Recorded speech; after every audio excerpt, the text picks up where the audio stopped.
Perdón, se ve el video.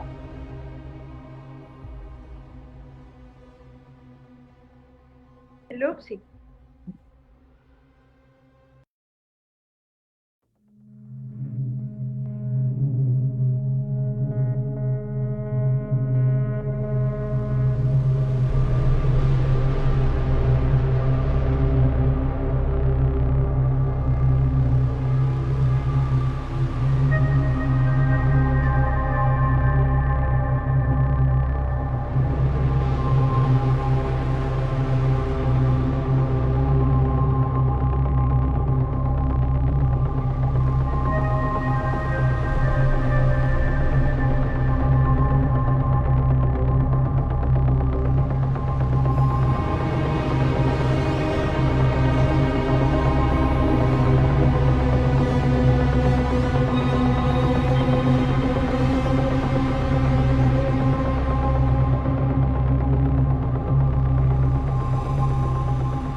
Muy buenas tardes.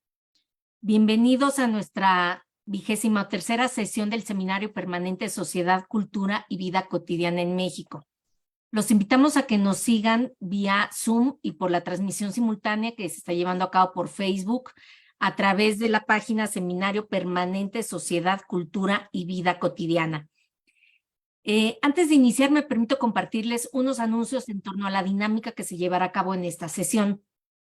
Les recordamos que esta sesión está siendo grabada. Las preguntas se podrán hacer por medio del chat de Zoom o por mensaje para las personas que nos siguen por Facebook. Es importante señalar que en caso de alguna intromisión en la reunión, esta será suspendida inmediatamente y se les pide volver a ingresar con el mismo acceso. Para ingresar a la sala, deberán poner su nombre completo en el perfil. Los participantes que requieran de constancia de asistencia, favor de escribir su nombre completo, así como su adscripción en el chat. Recuerden que habrá que cumplir con un 80% de asistencia a las sesiones del seminario durante el semestre. En caso de que suene la alarma sísmica, daremos unos minutos para verificar que todos se encuentren bien, ya que al encontrarnos en la Ciudad de México las probabilidades son muy altas. En esta sesión, nuestros dos conferencistas dispondrán de 45 minutos para presentar sus trabajos y al finalizar se realizará una sesión de preguntas y respuestas con micrófono abierto. Le doy la palabra a la doctora Carolina Magaña, por favor. Muchas gracias. Pues bueno, buenas tardes a todos. Es un placer para mí realmente darle la bienvenida al doctor Juan Carlos Padilla Monroy. Pertenece a la Universidad Anáhuac, México. Es licenciado en comunicación, maestro en historia del pensamiento y doctor en filosofía. Profesor e investigador en materias transdisciplinarias que va desde la comunicación a la literatura, pasando por la historia hasta la filosofía y la sociología. Ha publicado Los bordes del tiempo en 2021, un ensayo sobre la aceleración social, además de algunos artículos, cuentos y poemas. Actualmente tiene un programa de radio titulado Por Escrito, donde se habla de temas culturales y literarios. Bienvenido, Juan Carlos. Muchas gracias. Gracias por la invitación, una nueva invitación. Ya había tenido la oportunidad de estar en este foro que me pareció fantástico y pues nuevamente me siento muy agradecido por la oportunidad de compartir estas nuevas ideas que han surgido a partir de pues, los trabajos doctorales. Y bueno, pues continuamos con todo esto, ¿no? Unos segunditos y volteo para arriba es porque tengo acá mi guión, tengo una televisión.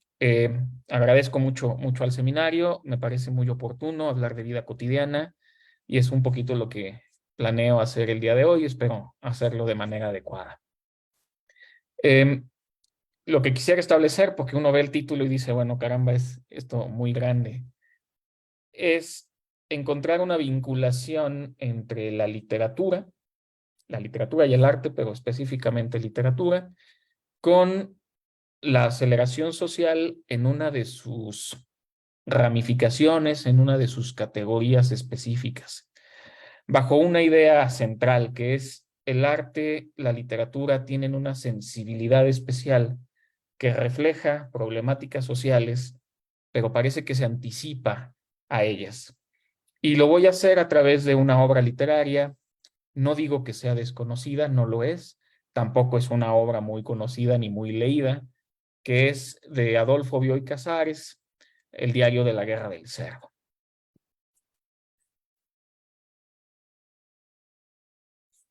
La idea central es esta vinculación y quisiera establecer algunos posibles ejemplos de este mismo ejercicio. Cada uno me parece que podría meritar un tiempo de exposición.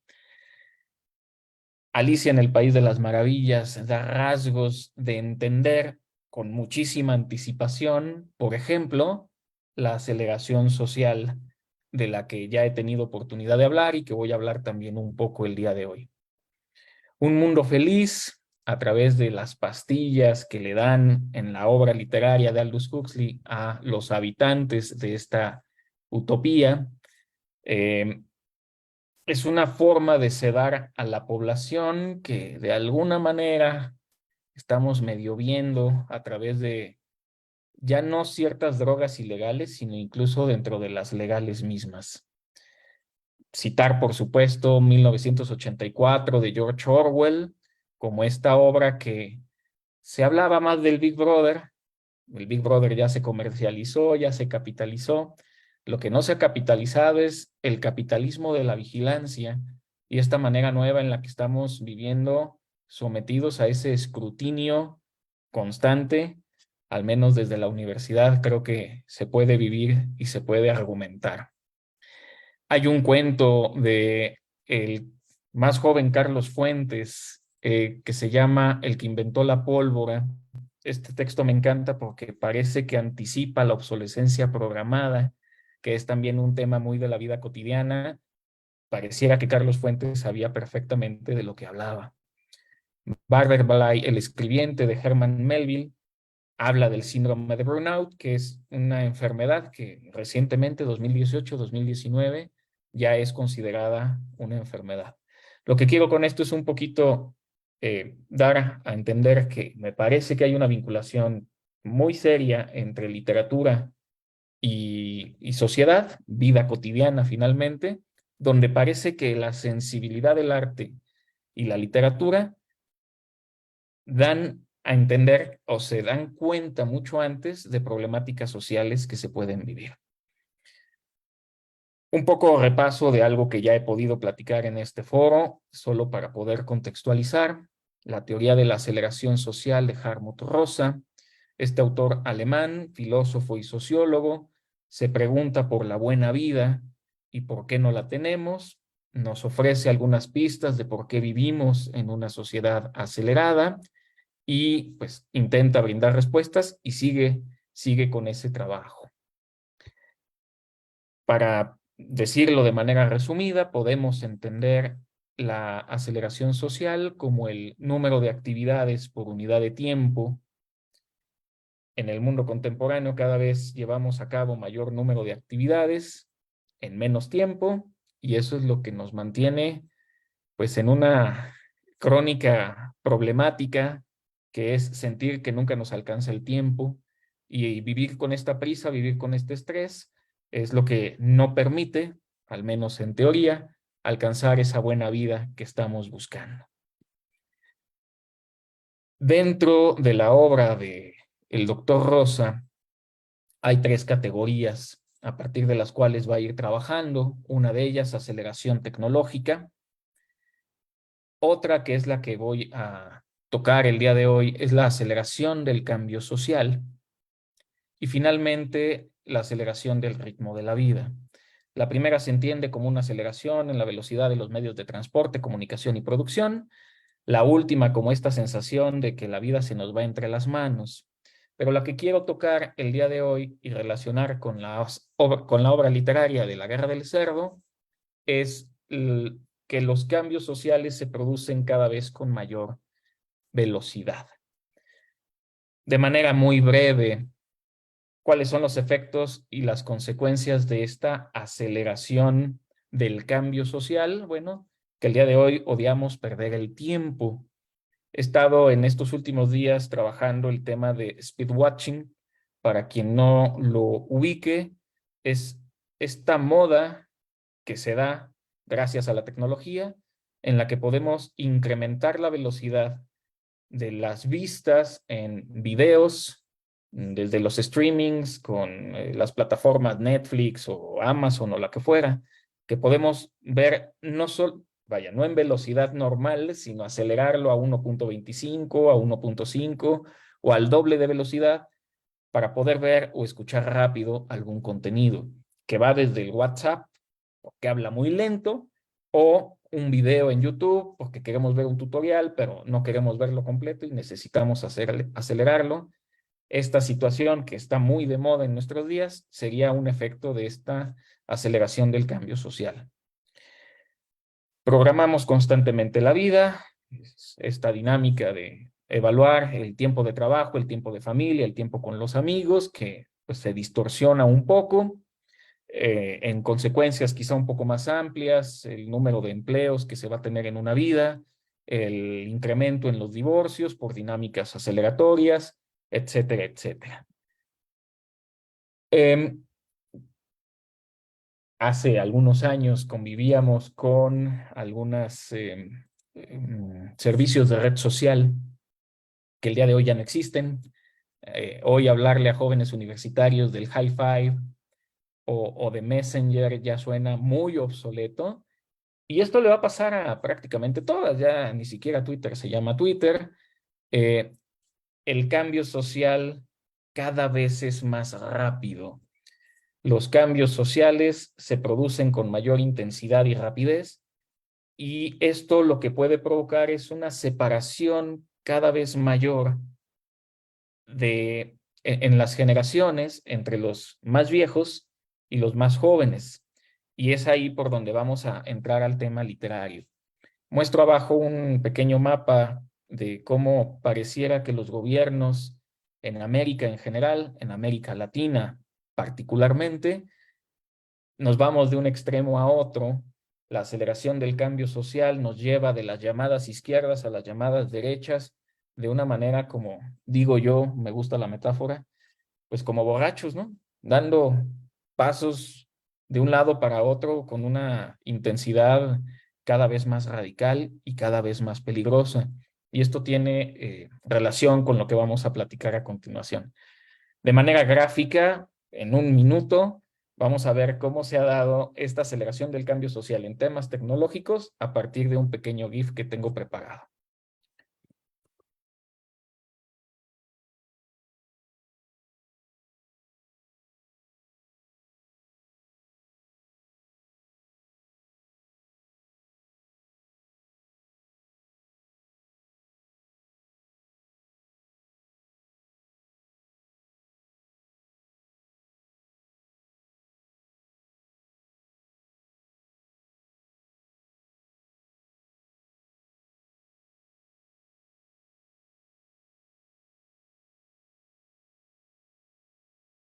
En una pequeña imagen que inicia en 1981 y termina hacia 2014, lo que antes era un escritorio, una oficina que se podía tener en casa, ahora ya no se tienen.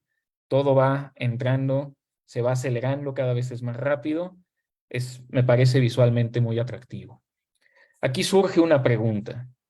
Si los cambios sociales son cada vez más frecuentes y las personas vivimos en promedio más tiempo, ¿podría crearse un conflicto generacional? Y esta es la pregunta que quiero responder a través de esta obra literaria. El tema musical es muy claro. Tengo en la imagen 3 momentos de la música que son icónicos, de 3 generaciones muy distintas, que van del rock al pop al reggaetón. A cada generación le gusta su música, es perfectamente entendible. Es un pleito eterno. Cada quien va a defender lo que escuchó en su juventud y es también perfectamente claro. en tema universitario, a los profesores no les suele gustar, no importa de qué generación sean, la música que se escucha actualmente. Y los jóvenes van a defender la música que se escucha actualmente. ¿Podría esto, de manera radical, generar un problema? Quiero poner esta otra imagen porque creo que también es muy pertinente. Desde Janis Joplin hasta Rosalinda, pasando por Madonna, es el mismo fenómeno. Los cambios sociales son cada vez más constantes, más repentinos, y la preocupación es si esto puede generar una brecha generacional que provoque un conflicto social. Se piensa que los jóvenes son susceptibles a las últimas modas, a las tendencias, que descartan los valores tradicionales por tomar las nuevas tecnologías, los nuevos entretenimientos. Y ahora me voy metiendo un poco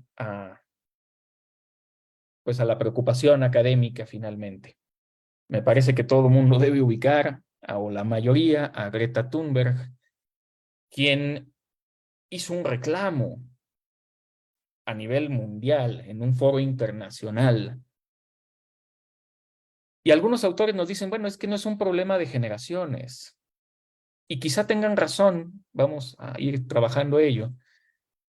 Pero sí se empieza a presentar un problema de resentimientos sociales por las desigualdades, que en esta brecha cada vez más amplia va siendo cada vez más grave. Lo que ocurrió con el COVID es muy interesante, grosso modo, los más afectados en cuestión de salud fueron los más viejos. Y los más afectados en cuestión laboral, a ver, no los más jóvenes, no los niños, no los que no trabajan, pero sí los recién egresados.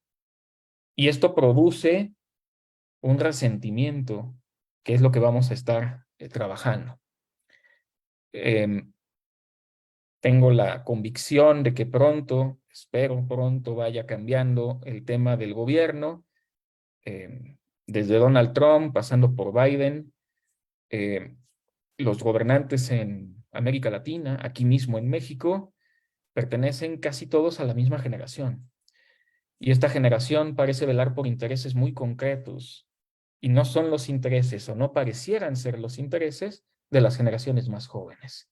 Como que cada generación empieza a jalar agua para su molino, sin importar, al menos en apariencia, lo que otras generaciones puedan decir. Estas palabras de Karl Mannheim, sociólogo, me parecen relevantes. Es en estos momentos cuando hay más aceleración tecnológica, más cambios, cuando más se tienen que mantener los vínculos generacionales. Parece ser que hoy vivimos, precisamente por la aceleración social, por el cambio social, cada vez más separados en espacios físicos y digitales diferentes. Y esta desconexión, este aislamiento, genera estereotipos y percepciones erróneas muy profundas. Y es aquí donde quiero poner el punto sobre la I. Bobby Duffy es también un investigador que ha tratado de tener mucha precaución respecto a lo que se dice sobre la problemática de las generaciones. Él dice que para poder estudiar el problema debemos por lo menos revisar 3 aspectos muy importantes. Los efectos de periodo, en esto coincide con Hartmut Rosa, hay picos donde hay preocupaciones que después bajan y luego vuelve a haber preocupaciones y así se va dando. Hay que tomar la precaución de que no estemos hablando de una guerra generacional porque ocurrió un fenómeno concreto en el mundo actual y ese fuera como el que va a desprender la guerra, ¿no? Hay que ser un poquito precavidos. Hay otro que es el efecto del ciclo vital. Conforme va creciendo una persona, van cambiando sus percepciones sobre la vida cotidiana. Ese es otro aspecto que tenemos que cuidar. Y finalmente lo que él llama los efectos de cohorte, que son las actitudes, valores, creencias, comportamientos causados por la misma socialización y los cambios sociales mismos. Aquí un detalle interesante con Zygmunt Bauman. Él habla de la retrotopía, que es un fenómeno que se está dando mucho y que se ha dado siempre. Estoy pensando en una película de Woody Allen que se llama Medianoche en París, donde el argumento es: el tiempo pasado siempre fue mejor. Y esto también es un peligro. Le dice Bauman que eso se llama retrospección rosada. Es decir, nosotros recordamos el pasado con mucha melancolía, con mucho anhelo, lo recordamos porque además cuando somos jóvenes tenemos buena memoria, estábamos en el mejor momento, y el tiempo actual siempre es un momento de crisis. Si uno está pensando en el pasado es porque necesita un refugio y encuentra en ese refugio algo bello, pero eso bello esa nostalgia es un poquito disfrazada. Se nos olvida que había cosas malas también en aquel momento. Entonces son como aspectos en los que debemos tener cuidado cuando hacemos un análisis como este. Y bueno, viene la pregunta: ¿cómo nos vemos los unos a los otros? Hago esta división generacional porque es un poco la que se toma en casi todas las lecturas y trabajos que he podido ver. La generación de la preguerra, que ya es poco lo que queda en número de personas. Los baby boomers, la generación X, la generación millennial y la generación Z o los centennials. Y entonces entro a Diario de la Guerra del Cerdo, que vale la pena señalar, se escribió un año después de un año de mucha crisis, 1969. Voy a tener que utilizar mi guión, me voy a salir un poquito porque quiero establecer algunas ideas que quizá no han leído Diario de la Guerra del Cerdo. Un poquito mencionar, existen dos películas de esta obra literaria, una de 1975 y otra de 2012, ambas IMDb, que es de alguna manera una autoridad para hablar de cine, donde se califican las películas. Ambas están calificadas con 7.2, que no es un mal número en realidad. ¿De qué trata Diario de la Guerra del Cerdo? Hay un protagonista que se llama Isidro Vidal, o Don Isidro. Voy a decir algunas cosas puntuales que vienen literal en la obra. No entiende por qué los jóvenes no comprenden que los viejos nunca dejamos de ser viejos. Es tímido y cada vez es más tímido conforme pasan los años. Es fiel a sus costumbres, a los amigos y a los lugares que visita. Se siente más joven que sus compañeros, que empiezan a entrar en crisis. La novela empieza con que él necesita ya ponerse una dentadura postiza. Y pues este signo ya le hace sentir viejo. Nunca se menciona en concreto la edad que tiene el protagonista. Se impacienta con facilidad, le gustan las chicas del taller de costura de la sala de enfrente. Hay un fenómeno al que coloquialmente llamamos el sugar daddy, que es una situación que se presenta y bueno, pues pareciera que está también retratada en esta novela. Hay otros personajes secundarios, pero que son parte de la banda de los viejitos del Diario de la Guerra del Cerdo: Bogliolo, Faber, Arévalo, Néstor, Rey, Dante, Isidorito, el hijo de Isidoro, que por cierto vive en la misma habitación que él. Ese es un dato curioso. Y Jimmy. El Diario de la Guerra del Cerdo comienza un 23 de junio y en realidad dura solo una semana. Pero en esa semana ocurren una serie de acontecimientos fuertes. Es una novela fuerte. Todo comienza con el asesinato de un vendedor de periódicos. Ellos se acercan al lugar de los hechos y son reprendidos por unos jóvenes que mejor les recomiendan: váyanse mejor a su casa. Está después el hijo de Isidoro, le pide a su padre que van a venir sus amigos al departamento, que por favor se vaya a esconder a una covacha, porque no quiere que lo vean en el departamento. Empieza a despertar en los personajes la idea de que hay un conflicto generacional que ellos no entienden porque ellos no se sienten viejos. Pero los jóvenes sí entienden porque los viejos están usurpando sus lugares, son gente inútil, son gente que está ocupando los espacios que ellos desean en la sociedad. Y es aquí donde empieza uno a pensar si esto en realidad sería viable. Me apresuro un poquito, está el caso Uberman, es un sujeto, un viejo al que matan porque se tardó en avanzar con el carro. Y entonces el sujeto de atrás se desesperó y lo mató. Hay un caso que es como el central, el amigo Néstor se va con su hijo al fútbol, es una Argentina ficticia, por supuesto, y bueno, pues al anciano lo arrojan desde la tribuna y lo matan, pues porque iba perdiendo el equipo, porque había una situación y porque los jóvenes son más fuertes y pues ¿por qué no?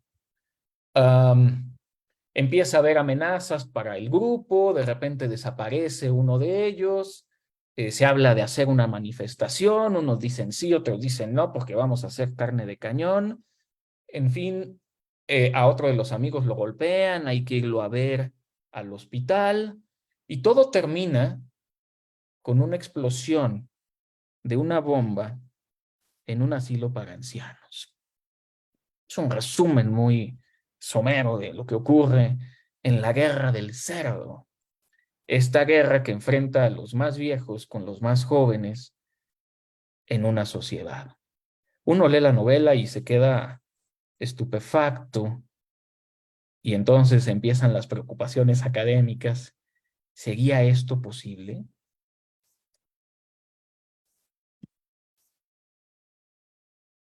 Aquí están imágenes de las películas de la Guerra del Cerdo. No es posible hacer un diagnóstico hacia el futuro de lo que puede ocurrir, pero pues, responsabilidad o al menos prestigio académico, poder hablar de esto y compartir una preocupación, porque empieza a haber rasgos similares a los que se vienen viendo en la novela en nuestra vida cotidiana. Y empezamos por el estancamiento, la riqueza de las generaciones. Dice Thomas Piketty en El Capital en el siglo XXI, una obra controversial del año 2010, que la desigualdad socioeconómica en Francia está llegando a los niveles de la Revolución Francesa. Es la idea central de una obra gigantesca y preocupante. Claro, no se va a repetir la Revolución Francesa porque las condiciones no son exactamente iguales. Él menciona en esa obra que antes, en tiempos de la Revolución Francesa, una persona podía heredar de sus padres la fortuna que tuvieran alrededor de los 30 años. Bueno, el día de hoy, la gente joven estaría heredando la fortuna, si es que la hubiera, de parte de sus padres a los 61 años de edad. Esto marca un cambio social que tiene consecuencias, por supuesto. La gente joven, si los ancianos viven más tiempo, como va notándose, pues tendrán que invertir tiempo, dinero y esfuerzo en cuidar a sus padres, o bien mandarlos a algún asilo para ancianos o a ver cómo solucionan la problemática, para los que pueda ser una problemática.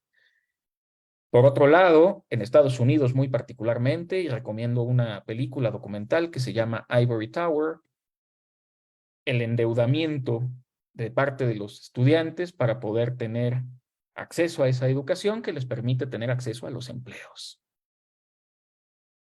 Lo que nos advierte Bobby Duffy es que si las cortes más jóvenes y las siguientes van a tener que depender de la herencia para poder tener una riqueza, se va a reforzar la desigualdad. Esto genera resentimiento económico.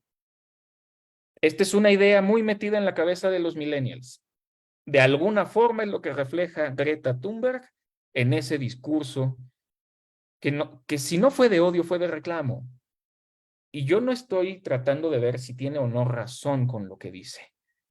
Pero los millennials piensan que los egoístas de la generación del baby boom han saqueado la economía, han partido el medio ambiente, disfrutan de una vida feliz y han dejado a su suerte a las futuras generaciones.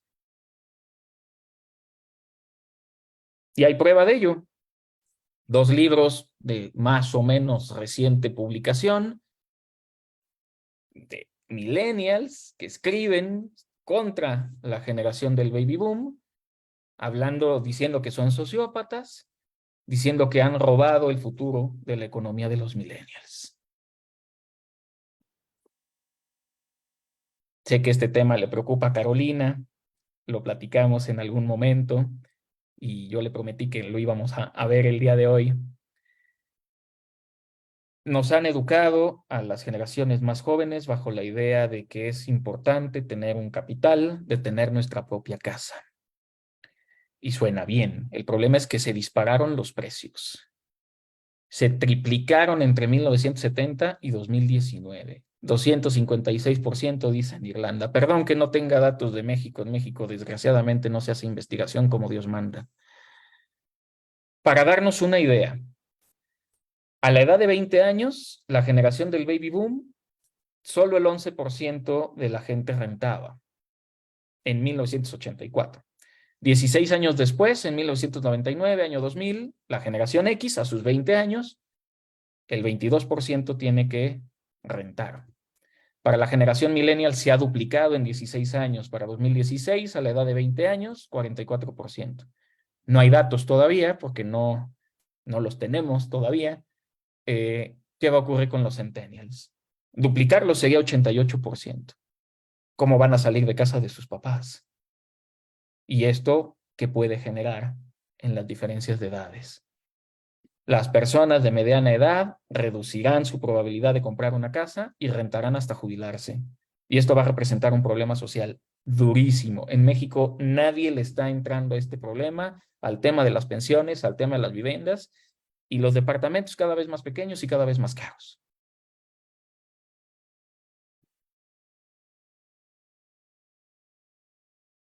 Este fue un artículo que publicó el Times hace algún tiempo.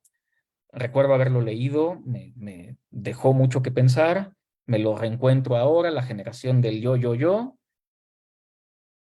donde se piensa que, claro, los millennials son flojos, son acomodaticios, mejor se quedan en casa de sus papás, ¿para qué salir si están cómodos allí? Y esto es lo que me llama la atención en una relación con La Guerra del Cerdo, porque Isidorito vive con su papá, y es terrible, es horrible que le tenga que pedir que se vaya a la covacha, porque va a tener una fiesta con sus amigos. Claro, el hijo no quiere que le pase nada al padre porque hay un conflicto generacional. Esta es la sociedad más segregada por edades que haya existido nunca.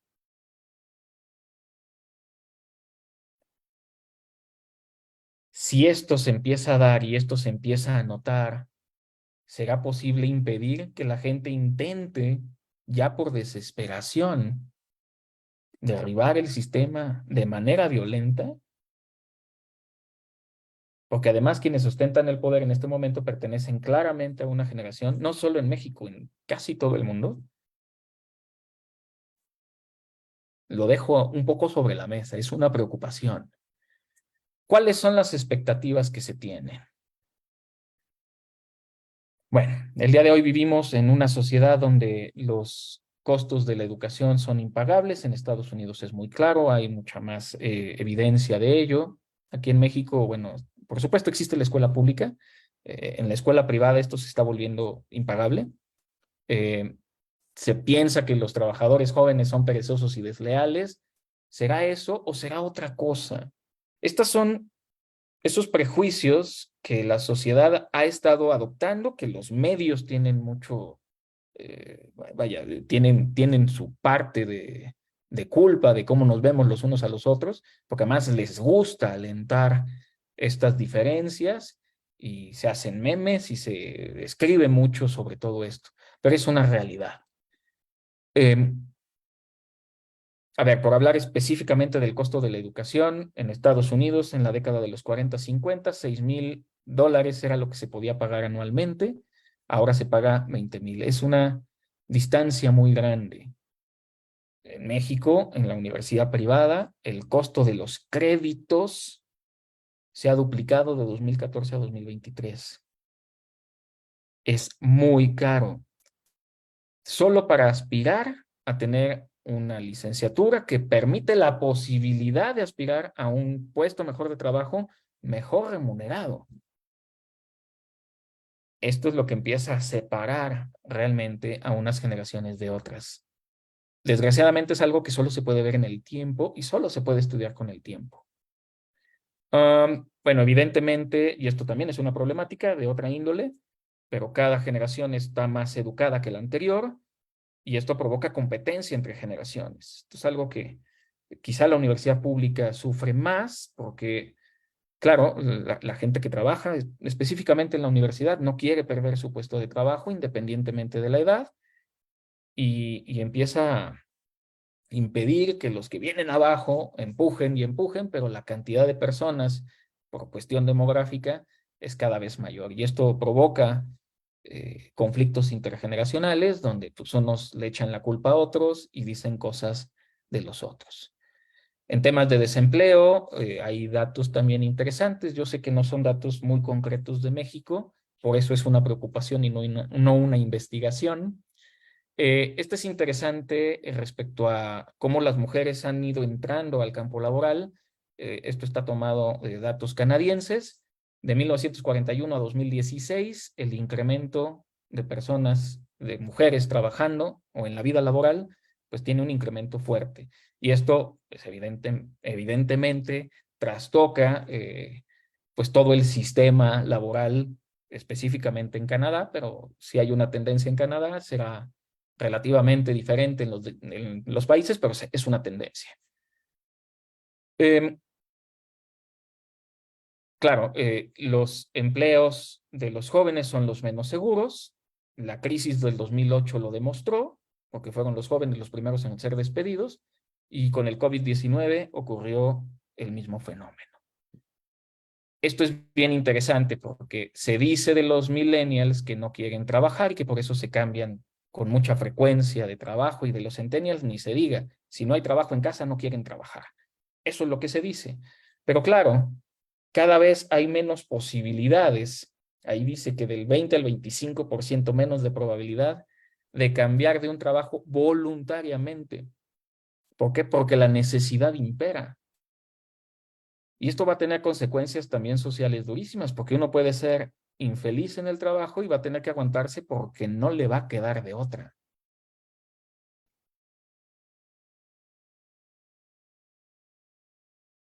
Solo son como líneas que pueden venir de investigación a partir de esto que, insisto, es cotidiano, es observable. Parece que la guerra del cerdo pudiera venir más adelante, pero es cotidiano y eso es lo que quiero enfatizar en este foro, porque es algo que hemos venido viviendo y que vamos a ir observando y que valdría la pena, pues claro, observar desde la academia y desde la vida cotidiana.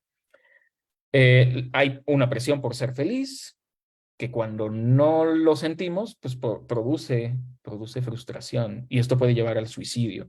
Habría que revisar las tasas de suicidio en los diferentes países, que van a estar ligadas en parte a algunos de los puntos que hemos tocado anteriormente. La ansiedad entre los jóvenes, el aumento en el diagnóstico de enfermedades mentales. Ahí quiero recomendar mucho la lectura de Sedados de James Davis. Él es británico, toma datos del Reino Unido, donde pues hay un aumento importante de 1998 a 2019 y he estado haciendo mediciones someras, sencillas, en la universidad donde trabajo y efectivamente estamos llegando a un 25% de la población universitaria tomando algún tipo de medicamento para calmar la ansiedad o bien para poderse concentrar. Está estudiado, el uso de redes sociales incrementa los niveles de trastorno mental. Parece que hay una relación directa que habría que indagar, investigar a profundidad. Se habla de la miseria de la mediana edad. Se dice que la felicidad tiene forma de U, porque cuando uno es joven es más feliz, luego a la mediana edad parece que no es uno tan feliz, y en la vejez pareciera como si se superara, ¿no? Y bueno, la soledad de los mayores, hay abandono de los adultos mayores, y es aquí donde enciendo las alarmas sobre la posibilidad de una guerra del cerdo. No me gustaría ver en las noticias, ni en este país, ni en ningún otro, que hay un atentado en un asilo contra ancianos. Hay signos de preocupación, algunos recientes, las protestas de Black Lives Matter por el asesinato de Trayvon Martin, por no hablar lo de George Floyd, que es un poquito distinto. El de Aaron Swartz también es fundamental porque era un activista que fue encontrado muerto en su departamento. A mí me gusta decir que más bien lo suicidaron. No era conveniente, es un conflicto de jóvenes contra los que ostentan el poder al menos. El referéndum del Brexit en 2016 fue la gente joven la que votó en contra de seguir permaneciendo en la Unión Europea. Y bueno, el tema del COVID que afecta a la salud de los ancianos y a la economía de los más jóvenes. Claro, hay que ver la otra cara de la moneda. Se dice que siempre hay tensión entre generaciones. A unos les va a gustar el rock, a otros el pop y al otro es el reggaetón. Que el cambio cultural no es uniforme ni es unidireccional, y esto creo que también es cierto. Hartmut Rosa dice que son oleadas. Me parece que en eso coincide con Duffy. El dónde naciste es más importante que el cuándo. Y tampoco podemos decir que toda la generación piense exactamente igual. Hay que tener cuidado con ello.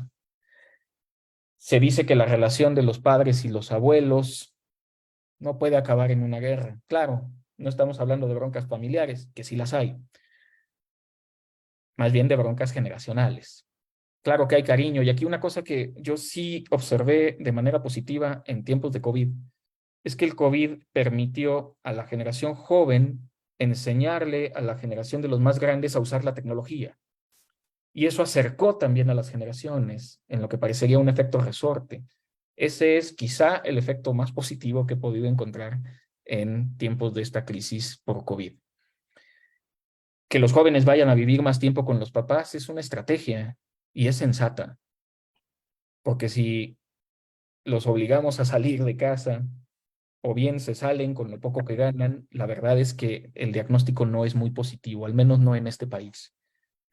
Bueno, ahí lo del COVID ya lo había mencionado. Y bueno, hay por ahí una teoría del contacto intergrupal donde se menciona que una sociedad sana es una sociedad en donde las generaciones conviven, pero conviven de verdad. Mi preocupación es que la aceleración social, la aceleración tecnológica nos aísla, no nos permite estar en resonancia, en consonancia, en convivencia, en relación, sino únicamente en conexión, cada quien aislado, cada quien en su esfera. Y bueno, por eso puede haber una preocupación en el diario de la Guerra del Cerdo que acabe mal. Y eso sería todo por mi parte. Muchas gracias. Muchas gracias, doctor Padilla. La verdad es que nos dejado con la boca abierta. Muchas gracias.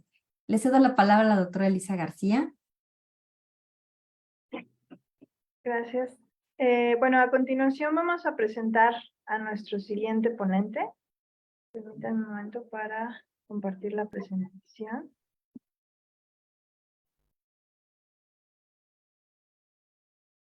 Okay. Listo. Bueno, nuestro siguiente ponente es el doctor Ulises Paniagua Olivares. Él nos acompaña de la SAT Camachalco, del Instituto Politécnico Nacional. Él es ingeniero arquitecto, maestro y doctor en Ciencias en Arquitectura y Urbanismo de la sección de estudios de posgrado e investigación de la SAT Camachalco. En la licenciatura se tituló con la tesis Imaginarios Urbanos en la Colonia Roma, Memoria e Identidad frente al arribo de la posmodernidad. En el doctorado desarrolló la tesis de la ciudad modernizada a la ciudad posmoderna, imaginarios urbanos en la Ciudad de México, en la literatura mexicana de la segunda mitad del siglo XX e inicios del siglo XXI. Es director del Coloquio Internacional de Poesía y Filosofía, respaldado por el Fondo de Cultura Económica, y sus obras, bueno, han sido traducidas al inglés, ruso, griego, checo e italiano.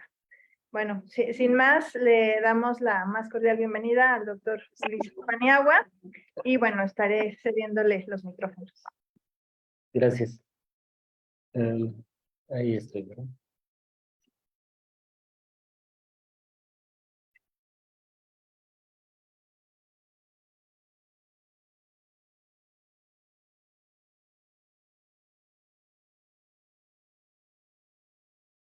Sí, creo, ahí se escucha bien, ¿verdad? Sí, sí, muy bien. Se ve y se escucha muy bien. Gracias. Es que yo aquí en este momento no me veo, tampoco me escucho, pero bueno. Bueno, antes que nada, quiero agradecer a Juan Carlos la ponencia. La verdad es que me pareció espectacular, me gustó muchísimo lo que expuso el doctor, ¿no? Doctor Juan Carlos. Y estaba yo pensando justo que esta ponencia también tiene que ver curiosamente con la juventud y con un asunto también de transgresión, porque está encaminado a dos películas precisamente mexicanas que de algún modo también hablan de cuestiones generacionales y que hablan también de una cuestión incluso también de clases sociales, porque evidentemente lo hace. Y bueno, originalmente la ponencia la tenía más pensada para hablar del centro histórico, pero finalmente decidí que nada más me enfocaría en dos películas que tienen casi 40 años de diferencia, si no estoy haciendo mal las cuentas, y que curiosamente tienen como puntos en común. Uno de estos puntos en común es la ciudad como un espacio simbólico, un espacio de representaciones, y pues utilizo aquí el cine mexicano para poder hacer un análisis de la visión sociocultural de la Ciudad de México desde la cotidianidad. ¿En qué sentido es cotidiano este asunto? Bueno, yo lo enfoco desde el punto de vista de andar a la deriva, ¿no? Andar a la deriva, que es un término que se va a emparentar o que surge en gran medida con estas ideas, por ejemplo, de Breton, que tiene un libro que se llama El elogio de caminar y que tiene que ver con una serie de libros, es un asunto que va a surgir en gran medida con la literatura de la modernidad, donde nos va a hablar de los caminantes de las ciudades. De eso voy a ir hablando un poquito después. Me decidí más por este tema porque, bueno, ahorita estoy trabajando un protocolo para el postdoctorado, que no sé si se vaya a concretar en antropología, y que tiene que ver con el Urban Road Movie, que es un género que de algún modo, pues me permito decir que me elaboré, basado en la road movie, por supuesto. El término road movie ya existe, pero yo pensé en este término de Urban Road Movie y el asunto de la psicogeografía, de las cuales va a hablar, por ejemplo, este autor Guy Debord, que me parece bien interesante, y bueno, son conceptos que tienen que ver con antropología, con cine latinoamericano y con ciudad. Bueno, ¿de qué vamos a hablar? Básicamente de la idea del flaneur. Mi francés es pésimo, si lo pronuncio mal, discúlpeme.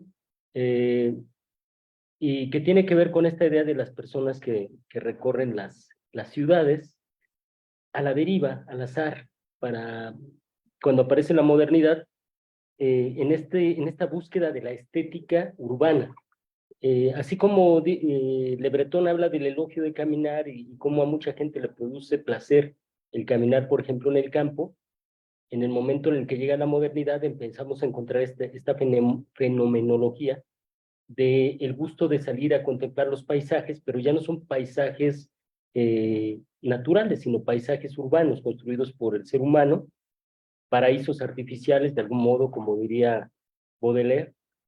Y entre estos primeros textos tenemos precisamente el Spleen de París de Baudelaire, tenemos este cuento, El hombre de la multitud de Edgar Allan Poe, que es un cuento muy interesante desde el punto de vista urbano, y también tenemos obviamente películas que se enfocan a este tipo de contenidos de enfoque urbano, ¿no? Por ejemplo, uno de los personajes, uno de los directores que le encanta recorrer las ciudades para encontrar huecos, lugares de alta significación, digamos, geosímbolos, va a ser Wim Wenders, que en gran medida ocupa la ciudad de Berlín, ¿no? De la posguerra, con espacios y lotes vacíos, para poderse generar películas como de La factura de las alas del deseo, que es una gran película, y donde vamos a ver una Berlín que todavía no está reconstruida, todavía existía el muro de Berlín, y que tiene ciertas características. Bueno, ¿qué pasa con respecto al flaneo? Pues esta idea de que observar es vivir, de que caminar al azar es ejercer la libertad del espacio público. Hay cierta rebeldía en el arte de caminar las calles. Caminar al azar es como ejercer un poco la transgresión del orden.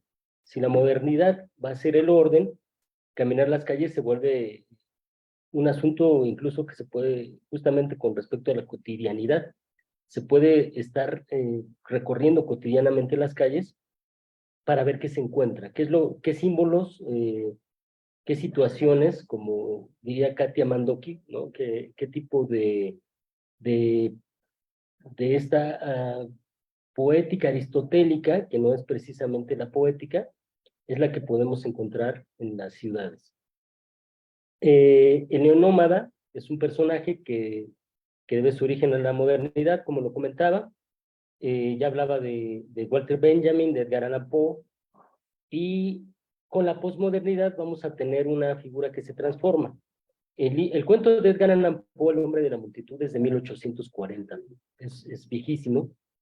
La posmodernidad va a tener una segunda evolución con respecto al paseante, al caminante de la, con ideas similares, pero probablemente distintas.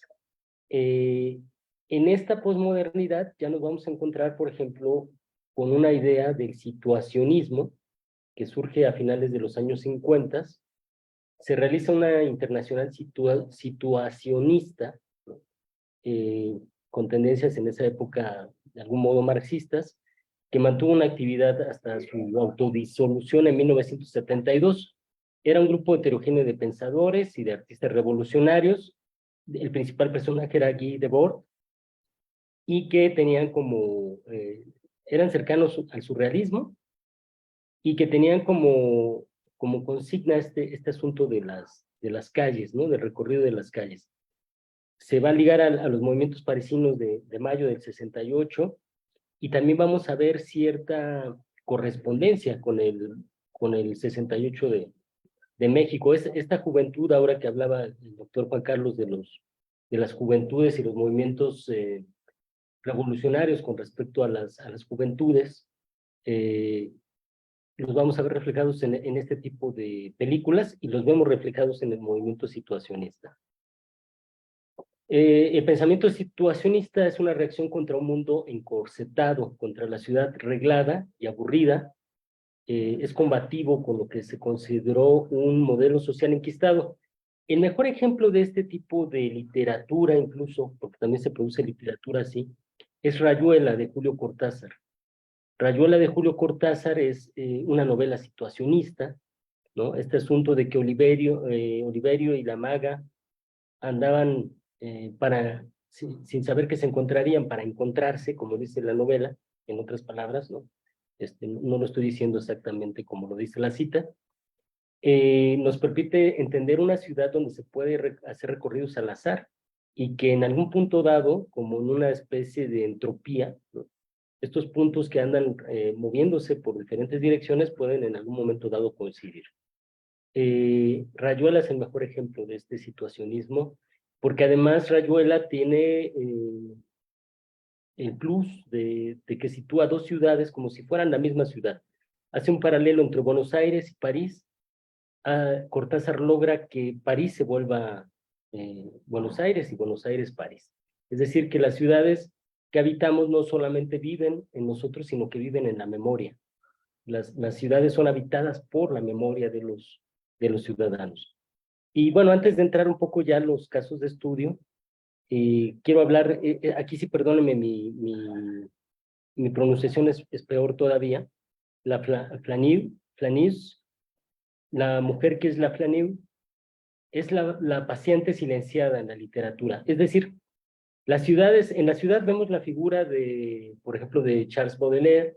Vamos a ver a Edgar Allan Poe caminando en las calles, vemos incluso todavía a Julio Cortázar hablando de las calles. Pero ¿qué pasa con las mujeres? ¿Qué pasa con el asunto del espacio público y las mujeres? Hay una relación con respecto al uso del espacio público y la teoría de género, que recientemente se ha explorado con mayor intensidad. existe una revolución cultural en el momento en que la mujer es capaz de ejercer el espacio público, el espacio de abordar un transporte público, de poder realizar labores cotidianas, ¿no?, que antes no podría realizar porque se confinaba exclusivamente para el hogar, para las actividades del hogar. Ya había un acto de insubordinación en algunas escritoras como Flora Tristán o George Sand, incluso Virginia Woolf o Luisa Camés o en este caso, La Sin Sombrero. La Sin Sombrero es un grupo de activistas, por decirlo así, escritoras y de algún modo activistas españolas, del cual hay un libro muy bueno de Ana María Iglesia, que no he podido conseguir aquí en México, que lo traté de conseguir durante la pandemia y después se me olvidó tratar de conseguirlo, donde Ana María Iglesia habla de la sin sombrero y donde ella apunta que la voluntad de ellas de hacerse presentes en el espacio urbano para reclamar una voz propia abrió paso a una serie de derechos que aún hoy necesitamos consolidar: derecho a ocupar las calles, derecho a mirar sin ser vistas, derecho a no consumir ni ser consumidas, derecho a existir en solitario, derecho a la autoría. Es decir, este uso de la calle como un espacio de transgresión incluso política. Bueno, entre estas categorías y conceptos que estoy usando aquí para esta pequeña ponencia, está el Urban Road Movie, que ya lo había comentado, el concepto de a la deriva, de Guy Debord, de lugar, de psicogeografía, que es como realizar un mapa mental, cómo contemplamos las ciudades a través de mapas mentales, ¿no? En el trabajo de la maestría tuve la oportunidad de estudiar la colonia Roma y de desarrollar algunos mapas mentales que podía elaborar la gente con respecto a la obra de José Emilio Pacheco, por ejemplo. Cómo se miraba el mapa de las batallas en el desierto en la memoria de los habitantes de la colonia Roma, y se encontraban cosas muy interesantes. Que por cierto, las batallas en el desierto también va a ser un libro muy transgresor con respecto a los cambios generacionales. El asunto de Carlitos, que de algún modo se revela ante los padres, y es una imagen de la juventud que se va a revelar también hacia la censura gubernamental de aquellos años, sobre todo del periodo de Adolfo López Mateos. Lugares de alta significación y cronotopos. Aquí estoy poniendo ya dos películas que tienen que ver con lo urbano. El road movie, como muchos creo que sabrán, o si no lo sabemos, lo aclaramos. El road movie son estas películas donde los personajes se andan desplazando de un lugar a otro, neonómadas, generalmente alrededor de un país, no tanto alrededor de una ciudad. Un buen ejemplo de esto, creo, es Thelma y Luis, por ejemplo. No sé si recuerdan esta película de Thelma y Luis, que es una de las primeras películas simbólicas, incluso del movimiento feminista de las últimas décadas, donde ellas están huyendo de la justicia por ciertas situaciones que pasaron, o esta película de Virginie Despentes, Viólame, ¿no?, que también es un libro que ella va a escribir, también de dos mujeres que andan recorriendo el país. Es muy interesante también este recorrer el país, por ejemplo, en el caso de las mujeres, para transgredir el espacio. Este andar a la deriva sin saber, no se sabe dónde van a amanecer al día siguiente, qué aventuras les van a suceder. Es una ruptura total de la monotonía, ¿no? Se rompe totalmente la monotonía porque no se sabe qué es lo que depara el futuro. En las ciudades también hay películas que nos hablan un poco de esto. Vuelvo a Wim Wenders con la historia de Lisboa, o por ejemplo Roma, Ciudad Abierta de Pasolini, ¿no?, que se filmó un poco con este concepto, aunque había un cierto guión establecido, se permitió la libertad de estar explorando con las cámaras muchas cosas. Bueno, en este trabajo del postdoctorado también quiero estudiar algunas películas de Buenos Aires y Medellín, como estas que aparecen aquí, Nueve Reinas, una de Avellaneda, que son películas muy urbanas, argentinas, y colombianas, La Virgen de los Sicarios y La Vendedora de Rosas.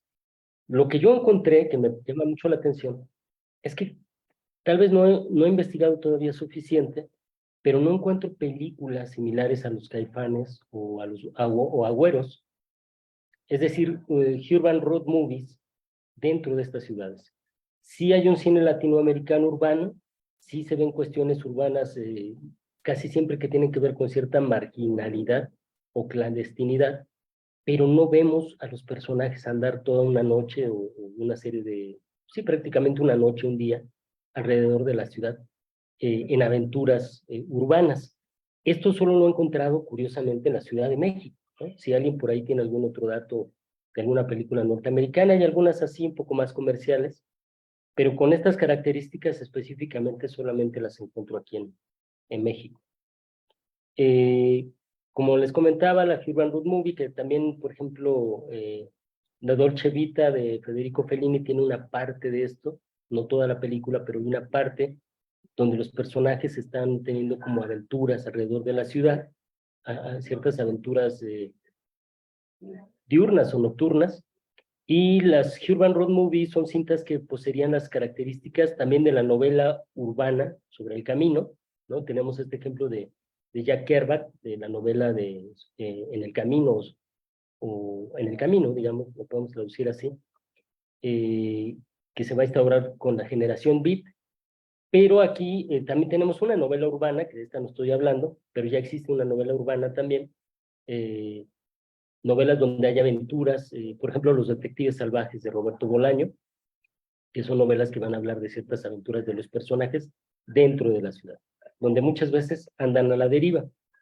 Y en el caso de estas películas, se trata de películas donde la protagonista o el protagonista se encuentran en constante movimiento dentro de la ciudad, en un tour que nada tiene de turístico y donde los trayectos o recorridos son generalmente azarosos. Se van construyendo de manera casual en base a las peripecias de la historia. Un ejemplo de esto es esta película, Los Caifanes, de Juan Ibáñez, filmada en 1967. Tiene un guión de el propio Juan Ibáñez y tiene con la ayuda o con la colaboración más bien de Carlos Fuentes, que Carlos Fuentes ya tenía el antecedente precisamente de haber escrito La ciudad más transparente, donde ya tiene una serie de recorridos precisamente hablando de literatura urbana. Sus personajes, principalmente Isca Cienfuegos, ya anda recorriendo la ciudad de un lugar a otro para ver qué encuentra. Y la otra película es esta de Alonso Ruiz Palacios, Güeros, del 2014, que incluso tiene esta cita que muchos se le atribuyen a Salvador Allende: ser joven y no ser revolucionario es incluso una contradicción. Bueno, aquí sobre todo me voy a enfocar un poco a hablar de la película Güeros, que estaba queriendo preparar una parte de la cinta, no sé si las pase, estas escenas y las pueda transmitir con ustedes, pero basta ver algunas fotografías, si no han tenido oportunidad de verlas, es una película muy recomendada, son dos películas muy recomendables, y que tienen algo en común, ¿no? También nos muestran una ciudad palimpsesto, ¿no? Que significa, palimpsesto en griego significa grabado nuevamente. Es un manuscrito que conserva huellas de otra escritura anterior en la misma superficie. Es decir, en este caso la ciudad, como un palimpsesto, es una ciudad transpuesta sobre otra ciudad. Una serie de capas históricas que podemos ver en la ciudad del presente, y que se van complementando para darnos la idea, la visión, no solo de la ciudad de hoy. Cuando vemos la ciudad de hoy, estamos viendo muchas ciudades. Hablando como de estas cuestiones que hablaba el doctor Juan Carlos, estamos viendo una suma de generaciones transcritas, transmutadas en la materialidad y la cotidianidad de la ciudad. Bueno, la ciudad es materialidad y los desplazamientos son parte de una ciudad imaginada, ¿no? Esto tiene que ver un poco con el concepto de imaginario que van a trabajar autores como Abilio Vergara o Armando Silva en Colombia, por ejemplo, y donde la calle es el principio de la dialéctica, de la apertura y también de la cerrazón, dice por aquí, de la reversibilidad entre soledad y multitud que marca la relación del paseante. Bueno, en cuanto a la película Güeros, como análisis con respecto a ciertas estructuras urbanas, es muy interesante en el asunto de que está dividida en en ciertos puntos cardinales. Incluso la película en sí nos va mencionando por capítulos estos puntos, nos va haciendo apuntes de qué lugares son los que se están abordando. Hay una parte de la película que se refiere al norponiente, prácticamente específicamente a Santa Fe, que es esa foto que se ve ahí al fondo, está más o menos en Santa Fe. Incluso hay otra foto que creo que está más adelante, donde podemos ver el Pantalón de fondo, el edificio del Pantalón de Teodoro González de León, que aparece de fondo. Tenemos también el sur, donde va a aparecer la Unidad Habitacional Integración Latinoamericana, y va a aparecer, por ejemplo, Ciudad Universitaria como un espacio de disidencia. Aparece el oriente, algo que parece ser Chalco, que no he ubicado muy bien exactamente qué lugar es, y en el centro va a aparecer el Zócalo, que es muy curioso, que lo vamos a ver en una película anterior, el downtown de Isabel la Católica, la calle de República de Colombia y el viaducto, que aparece prácticamente al final. En este tipo de análisis cinematográficos, bueno, tenemos el lenguaje de las ciudades, por ejemplo, o el uso o el análisis, podemos tener el análisis de los lugares de alta significación, como diría el investigador José Antonio García Ayala, pero también tenemos un lenguaje cotidiano, la manera en que hablan los personajes. Específicamente en Güeros no vamos a encontrar, perdón, no vamos a encontrar tanto este tipo de lenguaje, probablemente lo veamos más en Caifanes.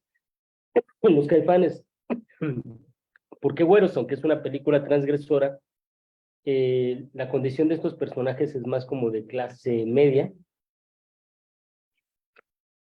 mientras en los Caifanes se encuentran la clase alta o media alta con una clase baja. Estas son algunas frases de la película Güeros. Estamos en huelga de la huelga. Todo el mundo queremos un amigo. Nada es para siempre, Ana. Todo se destruye y más vale nunca que tarde.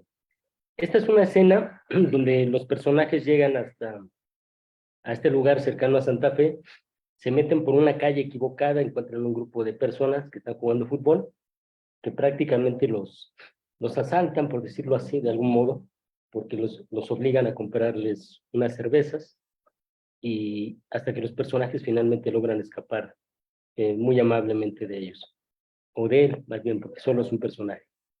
En el caso de la película Los Caifanes, es una película de 1967.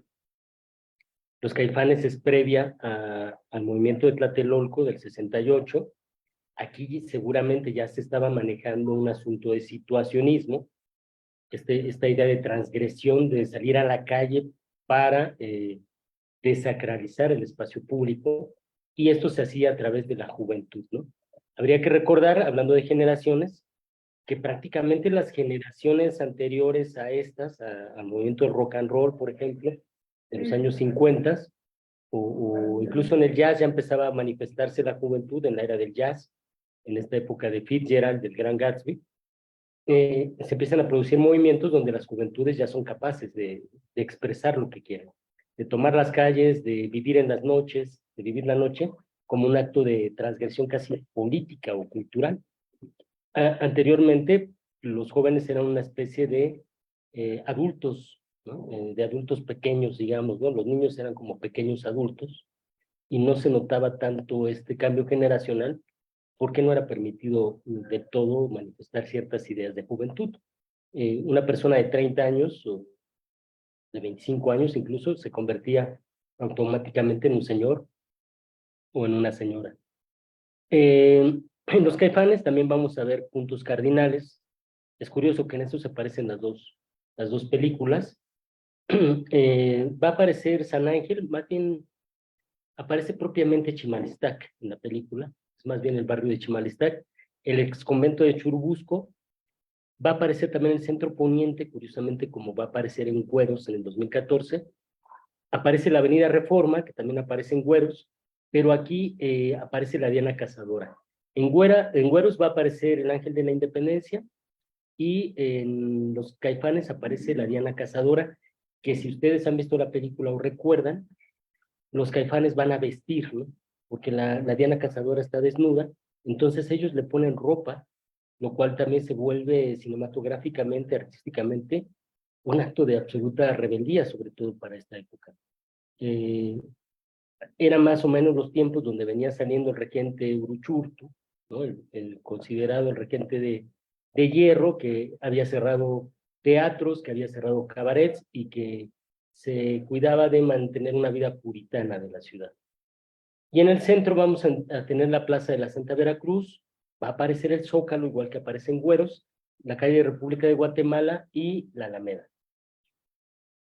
Estas son algunas frases de la película Los Caifanes, ¿no? La noche es joven, Caifanes, vamos a dar el rol, ya lo decían desde entonces, ya son expresiones de esa época, denme piel, que soy pura alma, y por aquí me faltó poner otra donde dentro de la película hay un discurso donde dicen de qué nos van a perdonar, de comer con las manoplas, ¿no? Así lo dice el personaje que interpreta a Sergio Jiménez, el gato, y donde hay pues, todo un discurso con respecto al conflicto de clases y la pobreza, quejándose de la culpabilidad hacia los pobres, ¿no? Que se ejerce de una manera violenta y muy silenciosa. Ahí atrás vemos el restaurante El Paraíso, entre estas escenas que vamos a tener en la película. Bueno, hay cronotopos, diría Bajin, en este caso cinematográficos urbanos, donde vamos a tener estos escenarios como símbolos, como lugares de alta significación o representación. Lo curioso es que ambas películas ocupan ciertos escenarios, se repiten, con ciertas tendencias similares. No exactamente iguales, porque eso también demuestra que la ciudad ha cambiado al paso del tiempo, pero sí siguen teniendo ciertas representaciones muy clavadas dentro del imaginario urbano de los capitalinos. En Los Caifanes aparece Avenida Reforma, como ya lo decía, la Diana Cazadora, que es como el símbolo de poder económico, de social, de la hipocresía moral de la época, pero que también se va a ligar de algún modo a lo institucional.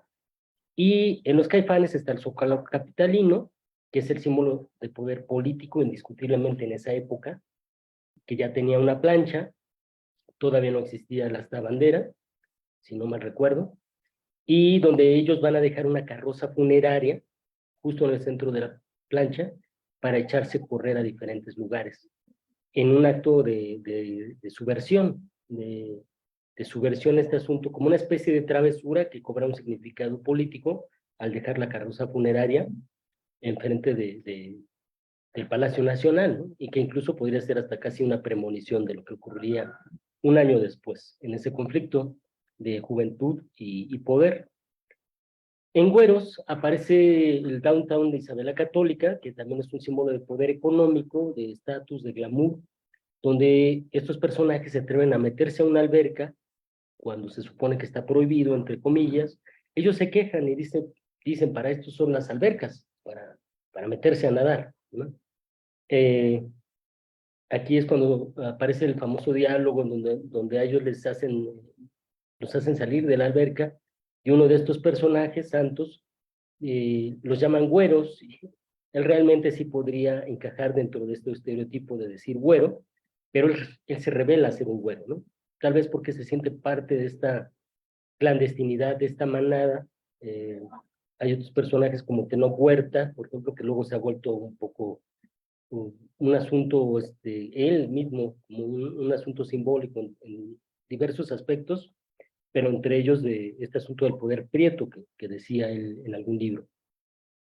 Y entonces Santos se queja y dice que él no es güero, que cómo es posible que los llamen güeros.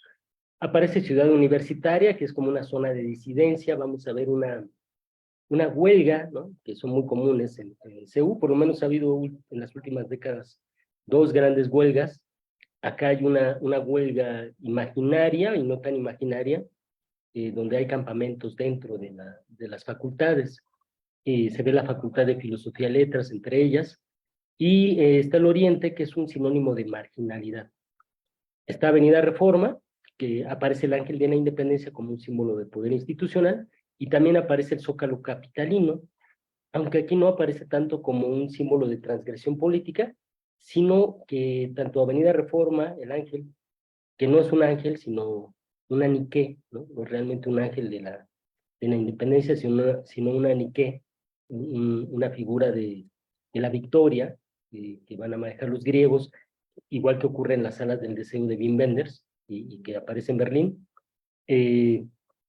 Tanto el Zócalo como la Aniqué, o llamémoslo Ángel de la Independencia, son geosímbolos de la ciudad, pero aquí solamente tienen un carácter de transición. Solamente los vemos como un espacio como una especie de representación más fugaz. No sé pues, si por esta idea de lo líquido de Sigmund Bauman, pareciera que esta representación del poder ha ido tomando esa materialidad para volverse solo una evocación, a diferencia de los Caifanes, que sí es evidentemente una confrontación política. Y bueno, aquí están algunas de las fuentes, de la bibliografía, de la filmografía de estas películas, y creo que sería todo lo que tengo que aportar con respecto a este tema. Muchas gracias. Muchísimas gracias. Me gustaría, muy interesante lo que nuestros ponentes nos exponen. Me gustaría abrir el micrófono por si alguno de nosotros tiene alguna duda, algún comentario. Ah, doctora Belevita, bienvenida. Hola, ¿qué tal? Primero, no sé si se me escucha. Sí. Sí.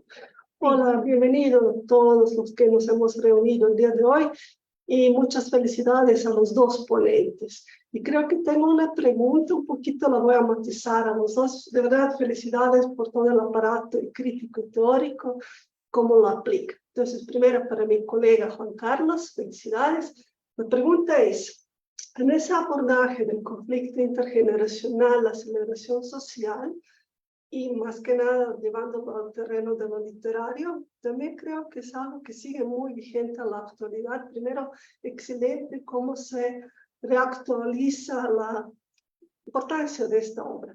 Mi pregunta es el dispositivo afectivo que se activa en esa obra y en particular el discurso de odio que existe en esa brecha intergeneracional y qué es lo que podríamos aprender quizás de Giorgio en ese sentido. No sé si me explico. El discurso de odio y todo cómo se materializan a través de los flujos afectivos, de esos conflictos, roces, las lógicas que se instauran. A ver, es interesante porque creo que es lo que tendríamos que revisar. A ver, en la obra literaria hay cariño entre los hijos y los padres. Específicamente se habla de dos relaciones, la de Isidoro, el protagonista, con Isidorito, su hijo, quien sin embargo le pide a su padre que por favor se vaya a meter a la covacha porque no quiere que le hagan daño. Es, es ambivalente, es extraño porque por un lado lo oculta, pero lo oculta porque lo quiere proteger, porque sabe que los amigos lo pueden ver como un viejo y pueden burlarse de él. Hay otra pequeña escena, obviamente no se puede comentar toda la obra, donde al portero de la vecindad donde viven, por tratar de llevarse con la chaviza, le quitan la dentadura en la noche en la que Isidoro se tuvo que esconder. Y luego va Bogliolo, el portero, a pedirle a Isidoro que si por favor le puede pedir al hijo que le devuelvan la dentadura. ¿Por qué? Porque la dentadura es cara, porque estamos hablando de una sociedad argentina de clase económica media y bueno, otra vez un signo de vejez, el tema de la dentadura. Y está la otra relación que es la de Néstor y su hijo. Néstor, cuando comenta que va a ir al fútbol, otros de los amigos dicen, no, yo no voy porque está muy peligrosa la cosa, no vaya a pasar algo. Dice, no, yo voy con mi hijo, él me va a defender. Y se dice que el hijo lo quiso defender, pero no había nada que hacer cuando lo arrojaron al pobre anciano en el estadio, porque escapa al poder de los mismos jóvenes. Y creo que aquí está justo la interrogante que habría que poner el día de hoy. ¿Qué tan socialmente hablando, qué tanto poder puede llegar a tener el joven, qué tanto poder puede llegar a tener el nieto o el hijo respecto a la problemática social si se despierta un malestar generacional?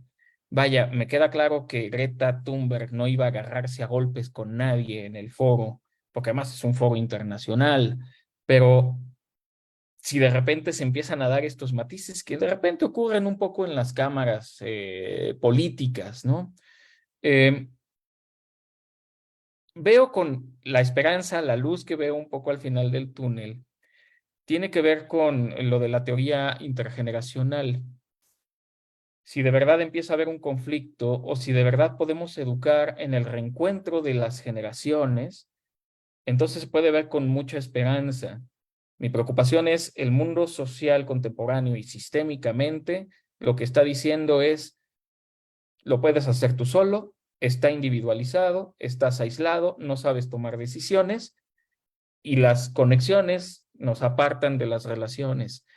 Creo que es en las relaciones intergeneracionales donde podemos encontrar la tranquilidad, la madurez, la sensatez, el apoyo, porque creo que eso es claro, ¿no? La crisis que se va a venir es la de los padres que tienen hijos en edad universitaria respecto al tema de la vivienda.